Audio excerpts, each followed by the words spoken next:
So yeah, we got the pan off here. Things are looking good actually. I'm very surprised to see this in there. This is actually when you get a new transmission straight from Ford. It comes with one of these in the dip tube hole, and you just push it in when you ram that dip tube into your transmission. So that means that this one's likely never been serviced since it was new. This car has 232,000 miles on it, so I find that hard to believe. It would look a lot worse than this. So I'm going to go ahead and say this is a remanufactured or a new transmission somebody bought off Ford later in the car's life, because this is actually really good. AODs don't have a pan magnet. Most pans do. You'll have a magnet in there and it will be literally thick with fine metal dust on it, and that's fine. I mean, as long as it's just as fine metal dust, as long as there's no big chunks in your pan and your fluid's not burnt black, your transmission's likely in good shape still. If your fluid becomes like a strawberry milkshake, or you're looking at purchasing a car and it's like a strawberry milkshake, like a light colored red, like a powdery pink color, like run from that. That means there's moisture in that transmission and you'll get rust internally, and it won't work correctly, that's for sure. So another thing, this has a cork gasket. Cork gaskets are okay if you torque them to spec and all that. And you have the surface perfectly dry and straight and everything, and you get it sealed and it doesn't leak initially, it will probably never leak. So I don't mind cork, but I don't really use it. Like I would avoid using it myself. What I like if I'm using a gasket is like this. This is a valve cover, but this is a reusable pan gasket. It's a molded rubber gasket. The ones for a pan will often have a metal insert inside it too. And as opposed to this, which is a single-use rubber gasket, it comes with a lot of filter kits. Don't use this. I highly recommend against using this. Even if you just torque it to spec, I've had them crack around the bolt holes and leak, and you just don't want that. So what I actually recommend is, and I'll show you later in the video, is I'll clean this all off. And again, I'll take my ball peen hammer and I'll knock this down. You can even see how that one's pushed up, and the lip is a little bit folded around each of these. So we're going to go around with the hammer and a straight edge, and we will make sure that is all perfectly straight. And then we will lay a bead of RTV silicone around there, and then we will run our finger around and smooth that out, and that's what we'll do. That's how Chrysler does it, and their pans never leak. I've never seen a leaky Chrysler pan. So if you use RTV and you get it sealed and it doesn't leak initially, it will never leak. This transmission filter, this is what I mean. The quick lubes, they don't clean this gunk out of your pan. They don't change this. This will trap that stuff coming through in the new fluid as it's picking it up out of the pan. It's got to go through the filter. So changing your filter is vital, because one, it's going to be plugged, it's going to reduce flow, and eventually that stuff's going to start creeping through. And when the quick lubes hook up their fancy flush machine, which, you know, cycles it through really quick, it's pulling too hard on this and it starts to pull this crud right through the filter into your transmission. Bad. Don't do that. So and then the other thing, use a good quality ATF. I like Napa brand. It's made by Valvoline. Napa stuff is made by Valvoline actually, and I really like that. But more importantly is read the back. Make sure that it's recommended for your vehicle. Different fluids have different friction modifiers in them, and if you put the wrong fluid in, it'll cause your clutches in your transmission. Even automatics have clutches, and it will cause them to slip and build heat, and that is what kills transmissions. On your transmission dipstick, it should say what fluid's recommended. If not, it will be in your owner's manual. So make sure you confirm that, because your transmission could fail very quickly if you put the wrong fluid in. I'm running an external transmission cooler on this vehicle because, as I say, heat kills, and I'm going to be towing with this one. I don't even have it routed into the radiator because that would actually cause it to run a little hotter, because it would get engine heat, and so I have a completely separate system. This is actually a cooler off a Chrysler Dodge Durango, and Chrysler does this quite a bit. They run an external cooler, and they run it completely independent. And I've tried it on some other vehicles, and they run really cool this way. So being that I will be towing with this, that's how I'm going to do it.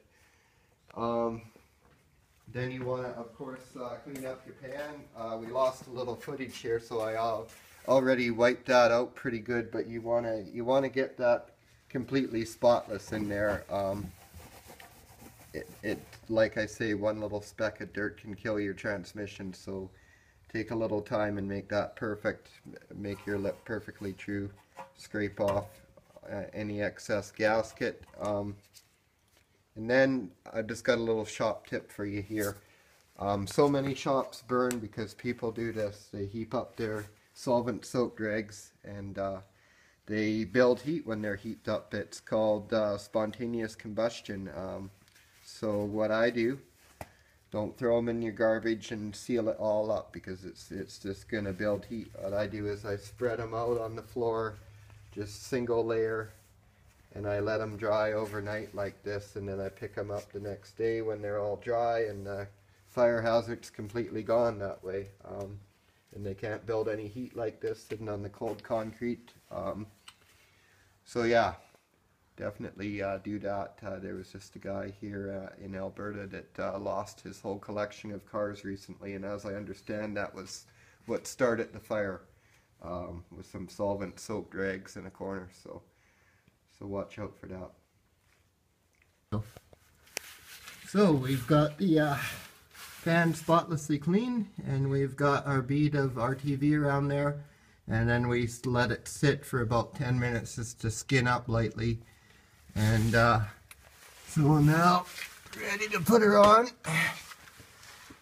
And the key to this method working, besides having a straight flange and clean flange and even layer RTV, is to make sure that you've got no drips on the edge, to make sure that this is perfectly clean. I even brake cleaned. I put some brake clean on a shop towel and wiped it all, and that way the RTV can adhere. So often you'll get some final drips coming down here, so what I like to do is just the lowest point where the drips are forming, I go along and just make sure, because see, I'm still getting a little off that, and then you can very quickly from that point put it up there before new drips form.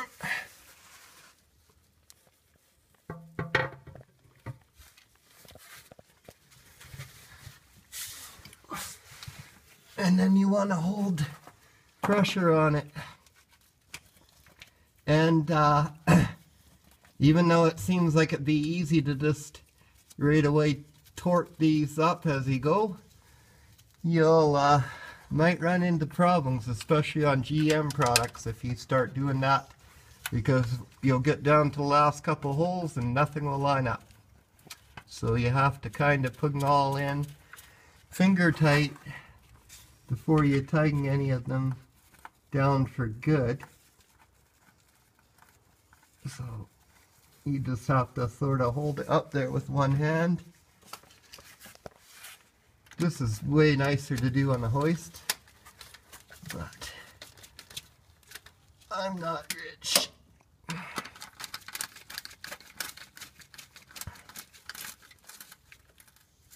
So I'm just snugging those up. The pan can still slide around on it.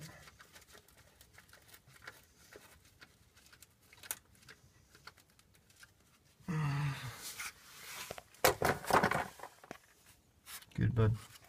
So now that we've got our transmission pan clean and reinstalled, and the filters, the new filters installed and all that, we want to fill the pan. I like to use these plastic funnels because they're easy to clean. I'm going to spare you the boredom of watching me fill it, but basically you want to fill it up to the cold full mark on the stick. That should be idling in park. You do want to check it warm, but of course you want to get it close while it's cold. So you'd fill it to the cold full, and you shift it through your gears to make sure that it's all cycled through and it's sitting at the cold full, and then you're good to test drive it and confirm that after the test drive it comes up to around the hot full mark on the dipstick there. If after you get your new ATF in your pan and you decide you would like to flush it, because you are only changing half of the ATF by just dumping the pan, there's still going to be the torque converter is going to hold about half that much again.